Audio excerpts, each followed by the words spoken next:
اور حضرت عمر کی حکومت صرف انسانوں پر نہیں تھی، عمر کی حکومت پانیوں پر بھی تھی، عمر کی حکومت آگ پر بھی تھی، عمر کی حکومت ہواؤں پر بھی تھی، اور عمر کی حکومت دھرتی پر مٹی پر بھی تھی۔ آپ جانتے ہیں کہ مصر کے گورنر نے لکھا کہ یہاں تو عجیب کہانیاں ہیں۔ کیا ہوا؟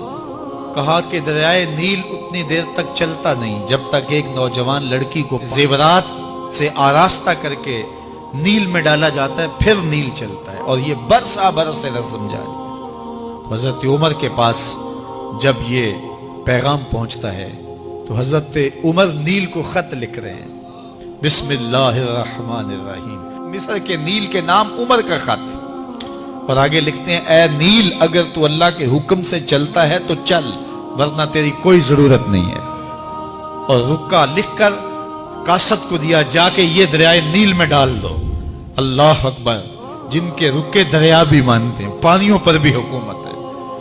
اور نیل میں جب وہ رکا ڈالا گیا، نیل ایسا چلا آج تک کبھی رکا ہی نہیں ہے۔ پانیوں پر حکومت، ہواؤں پہ حکومت۔ مسجد نبوی کا منبر ہے، عمر خطبہ دے رہے ہیں، عراق کے علاقہ نہاون میں جنگ ہو رہی ہے، مدینے سے 1 مہینے کی مسافت ہے، 1 مہینہ مسلسل چلیں تو نہاون آتا ہے۔ حضرت عمر خطبہ دیتے دیتے درمیان میں جملہ معترضہ کا، یا ساریہ الجبل، اے ساریہ پہاڑ نہ چھوڑنا۔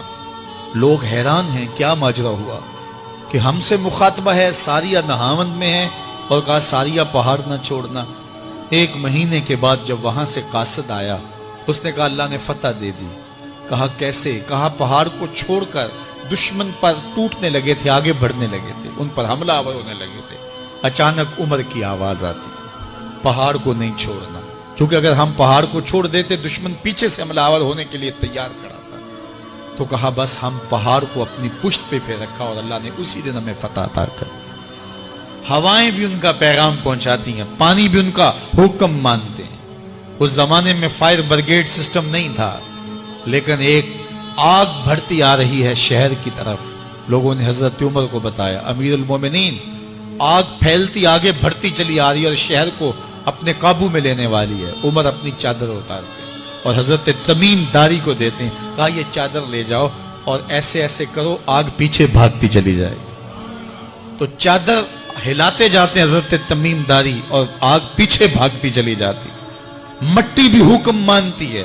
ایک لونڈی کھڑی رو رہی ہے راستے میں، کہا تجھے کیا ہوا؟ کہا ٹھوکر لگی، میرا تیل زمین میں بہہ گیا، میری مالکہ بڑی سخت ہے، وہ مجھے کہے گی تم نے یہ کیا کیا۔ عمر درہ زمین پہ مارتے ہیں، فر الارض الم عادل علیک، زمین عمر نے تیری چھاتی پہ عدل نہیں کیا؟ تو عمر کے ہوتے ہوئے اس کا تیل پی جائے؟ زمین تیل باہر نکال دیتی ہیں، فرماتے ہیں ڈال لے اپنے برتن میں۔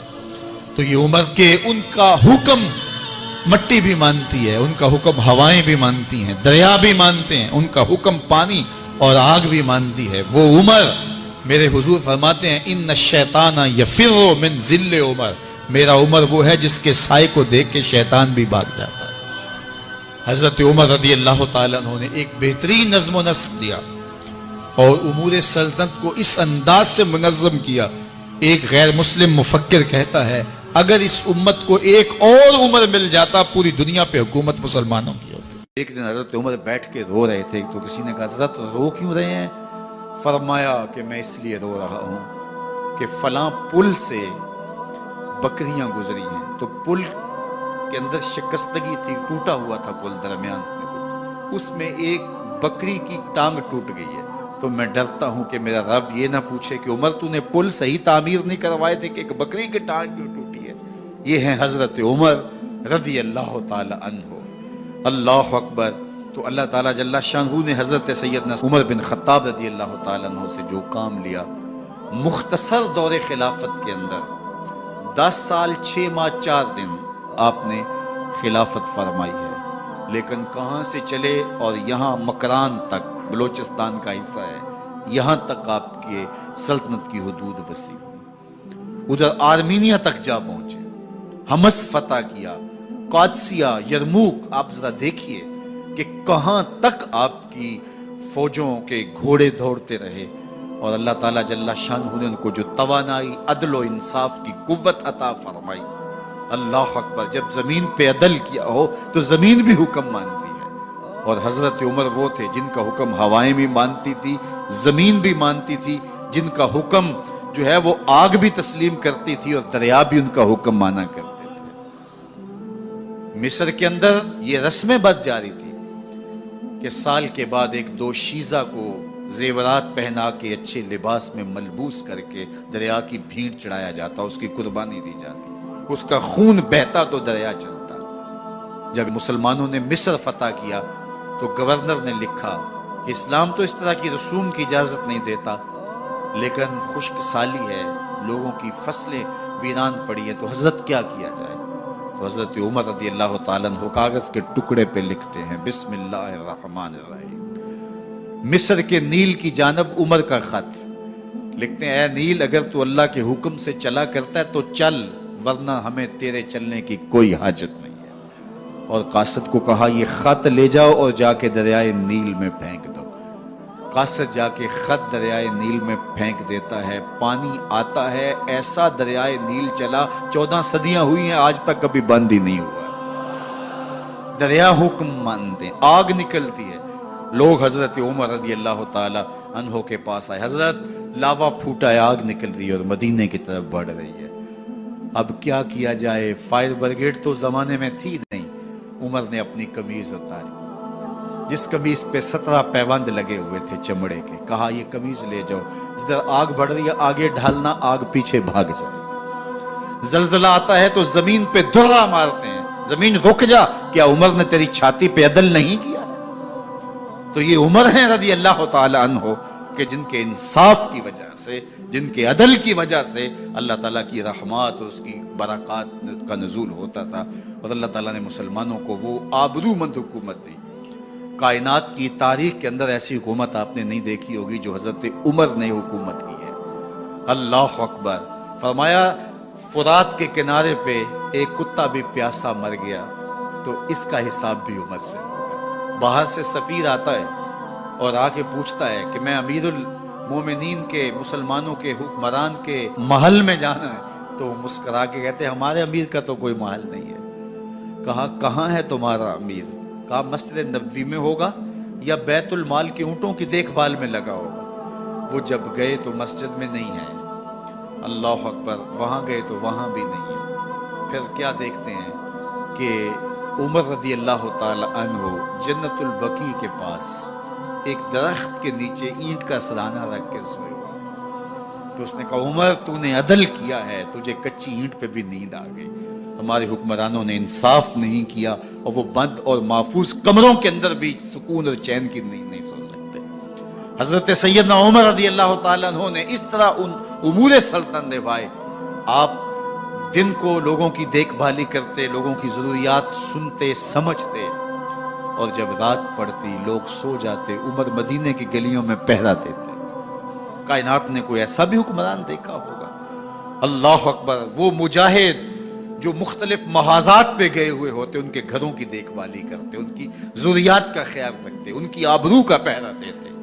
راتوں کی تنہائیوں کے اندر حضرت عمر اٹھتے اور جا کے گشت کرتے, چکر لگاتے, دیکھتے کوئی آنکھ پر نم نہ ہو, مفلسی کا کسی گھر میں ماتم نہ ہو. حضرت محمد بن سیرین اور حضرت حسن بصری رضی اللہ تعالیٰ عنہ, ان دونوں کا ایک زمانہ ہے اور یہ دونوں تابعی ہیں. ان میں سے ایک کا وصال ہوا, انتقال ہوا. حضرت محمد بن سیرین کا وصال ہوا یا حضرت حسن بصری کا وصال ہوا. تو دوسرے تابعی جو ہیں ان کے جنازے کے لیے نہیں گئے. تو کسی نے ان کو پوچھا کہ آپ جنازے میں شامل نہیں ہوئے, تو انہوں نے کہا کہ میری نیت کا استحضار نہیں تھا. تو آج نیت کا استحضار تو دور کی بات ہے, ہماری نیت ہی دوسری ہوتی ہے. تو پھر اعمال خیر نہیں رہتے. تو یہ بنیادی چیز ہے. تو جو لوگ حج کرنے جا رہے ہیں وہ اپنی نیت کا استحضار اور نیت کی تنقید اس کو اپنے اوپر لازم قرار دیں کہ کوئی اور غرض شامل نہ ہو. رضا الہی کا حصول یہ بنیادی نقطہ ہے حج کے مقاصد میں سے کہ بندہ اس لیے اللہ کے حضور حج کرنے کے لیے جا رہا ہے. تو حاجی تو وہ بن ہی جائے گا، خود بخود ہی ہو جائے گا۔ اچھا، کئی لوگوں کا یہ خیال ہوتا ہے کہ میں نے ایک حج کیا ہے تو حاجی بن جاؤں گا، اور زیادہ حج کیے جائیں گے تو پھر الحاج بن جاؤں گا۔ تو یہ ایک عوام کی غلط فہمی ہے۔ حاجی اور حاج ان دونوں کے اندر کوئی فرق نہیں ہے۔ حاجی بھی اس میں فاعل کا صیغہ ہے، اور حاج بھی جو ہے وہ اسی معنی میں ہے۔ تو حاجی ہو یا حاج ہو، الحاج ہو، الحاج الف لام تو معرفہ کے لیے لگ گیا۔ تو اس سے یہ جو لوگوں کے اندر غلط فہمی ہے کہ حاجی ایک حج کرنے والے کو کہتے ہیں، اور الحاج کئی جس نے حج کیے ہو، جس نے فلاں تو الحاج ہے، جس نے بہت سارے حج کیے ہیں۔ تو ایک حج کرنے والا بھی الحاج ہو سکتا ہے، اور متعدد حج کرنے والا بھی حاجی ہے۔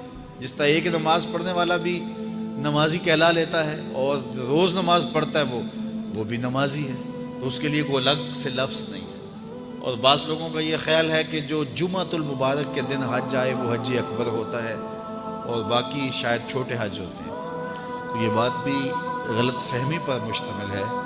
جمعۃ المبارک کے دن اگر کوئی حج آ جائے تو ظاہر ہے جمعہ کی برکتیں بھی ساتھ شامل ہوگی، لیکن حج اکبر یا حج اصغر کی یہ تقسیم نہیں ہے۔ عمرے کو حج اصغر کہا گیا ہے، اور جو حج ہے اس کو حج اکبر کہا گیا ہے۔ تو ہر حج یہ حج اکبر ہی ہے، اور حج اصغر العمرہ وہ عمرہ ہے۔ تو یہ دو غلط فہمیاں ہم دور کر لیں کہ ایک تو حاجی اور حاج میں کوئی فرق نہیں ہے۔ حاجی بھی اس میں فاعل کا صیغہ ہے، اور حاج بھی اسی معنی میں ہے۔ تو اگر کسی کو یہ شوق ہو کہ میں نے زیادہ حج کیے تو میں الحاج کہلا لوں گا، تو وہ جناب ایک سے بھی لکھ سکتا ہے۔ اس کو اگر اس لیے جانا ہے تو اتنے پیسے خرچ کرنے کی ضرورت نہیں ہے، وہ ایک حج سے بھی جو ہے وہ الحاج لکھ سکتا ہے۔ تو یہ مقصد نہیں ہے کہ میں حاجی کہلاؤں یا الحاج کہلاؤں۔ اگر یہ مقصد ہو گیا تو پھر یہ ساری کی ہوئی محنت ضائع چلے گی۔ مقصد رضائے الہی کا حصول ہے۔ اللہ تعالیٰ جل شانہ یہ نصیب کرے، اور یہ حج کے بنیادی مقاصد میں سے ایک مقصد ہے کہ اللہ کی رضا کو حاصل کیا جائے۔ فرمایا تمہارے گوشت، تمہارے خون اللہ کو نہیں پہنچتے۔ یہ جو تم قربانیاں ذبح کرتے ہو، نہ تو خون پہنچتا ہے، نہ تمہارا گوشت اللہ کو پہنچتا ہے۔ گوشت تم خود کھا جاتے ہو، خون نالیوں میں بہہ جاتا ہے، تو پھر اللہ کو کیا پہنچا؟ نہ تمہارا خون پہنچا، نہ تمہارا گوشت پہنچا، نہ تمہارا پوست پہنچا۔ فرمایا اللہ کو تمہارے دل کا تقویٰ پہنچتا ہے۔ تو یہ نیت کے فرق سے عمل ہوتا ہے، یہ بات ذہن میں رکھیے۔